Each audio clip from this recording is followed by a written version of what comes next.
রাবেয়া বশরীর জীবনের সেরা ৫টি অনুপ্রেরণামূলক গল্প, top ৫ inspirational stories from Rabia Basri's life. হজরত রাবেয়া বশরী রহমতাল্লিল আলামিন ছিলেন একজন প্রখ্যাত সুফি সাধিকা, যিনি তার প্রভুপ্রেম ও আধ্যাত্মিকতার জন্য সুপরিচিত। তার জীবনের ৫টি প্রেরণাদায়ক ঘটনা নিচে বর্ণনা করা হল। ১. কাবার অভ্যর্থনা। একবার হজের উদ্দেশ্যে মক্কার পথে রওনা হয়েছিলেন রাবেয়া বশরী রহমতাল্লিল আলামিন। কাবার নিকটে পৌঁছে ধ্যানমগ্ন হলে তিনি দেখতে পেলেন কাবা তাকে স্বাগত জানাতে এগিয়ে আসছে। তখন তিনি বললেন, এ ঘর দিয়ে আমি কি করব? আমি এ ঘরের মালিককে চাই। প্রভু তো বলেছেন যে আমার দিকে আধ হাত এগিয়ে আসে, আমি তার দিকে এক হাত এগিয়ে যাই। ২. চোরের শিক্ষা। একদিন এক চোর তার ঘরে চুরি করতে এল। চোর চাদর নিয়ে বের হতে চাইলেও ঘরের দরজা খুঁজে পেল না।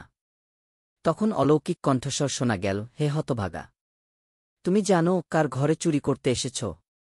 যদিও সে নিদ্রাচ্ছন্ন, কিন্তু তার প্রহরী জাগ্রত। চোর চাদর রেখে দিয়ে দরজা খুঁজে পেয়ে বের হয়ে গেল।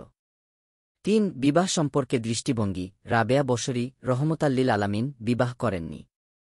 স্বামী গ্রহণে অনীহার কারণ জানতে চাইলে তিনি বলেন, ৩টি বিষয়ে আমি অনিশ্চিত।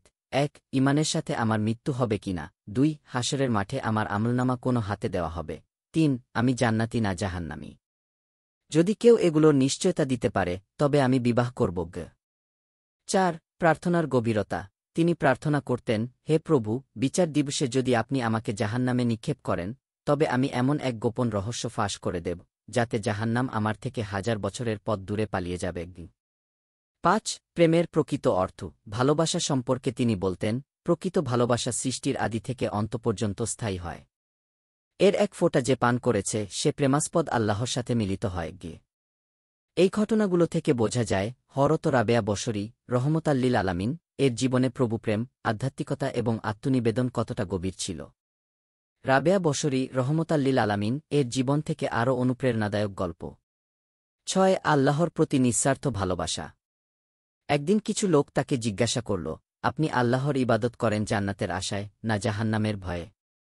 তিনি উত্তর দিলেন, আমি আমার প্রভুর ইবাদত করি কেবল তার ভালোবাসার কারণে। যদি আমি জান্নাতের আশা ইবাদত করি, তবে তা স্বার্থপরতা হবে, আর যদি জাহান্নামের ভয়ে ইবাদত করি, তবে তা কেবল ভীতির কারণে হবে। আমি কেবল আল্লাহকেই চাই, জান্নাত বা জাহান্নাম নয়। ৭. কাদার কারণ। একদিন রাবেয়া বশরী রহমতাল্লিল আলামিন গভীর রাতে কাঁদছিলেন। কেউ তাকে জিজ্ঞেস করল, আপনি কেন কাঁদছেন? তিনি বললেন, আমি এই ভেবে কাঁদি যে, যদি কিয়ামতের দিন আমাকে আল্লাহর সামনে দাঁড় করানো হয়, তখন আমি কি বলব? আমি কি তাকে সন্তুষ্ট করতে পেরেছি? এই কথা শুনে উপস্থিত সবাইও অশ্রুসিক্ত হয়ে পড়ে। ৮. সম্পদের প্রতি নিরাসক্তি। এক ধনী ব্যক্তি একবার রাবেয়া বশরী রহমতাল্লিল আলামিন কে কিছু স্বর্ণমুদ্রা উপহার দিতে চাইলেন। তিনি তা গ্রহণ করতে অস্বীকৃতি জানালেন এবং বললেন, তুমি কি নিশ্চিত যে এই সম্পদ হালাল উপায়ে উপার্জিত হয়েছে? যদি তা না হয়, তবে তা গ্রহণ করলে আমার প্রভুর সন্তুষ্টি কমে যাবে। আর যদি হালাল হয়, তবে তা তোমার নিজের জন্যই যথেষ্ট। আমি শুধু আমার আল্লাহকে চাই, দুনিয়ার সম্পদ নয়। ৯. ইবাদতের পরিপূর্ণতা। এক ব্যক্তি একবার রাবেয়া বশরী রহমতাল্লিল আলামিন কে জিজ্ঞাসা করল, আপনার ইবাদত এত নিখুঁত কেন? তিনি উত্তরে বললেন, আমি এমনভাবে নামাজ পড়ি যেন এটি আমার জীবনের শেষ নামাজ।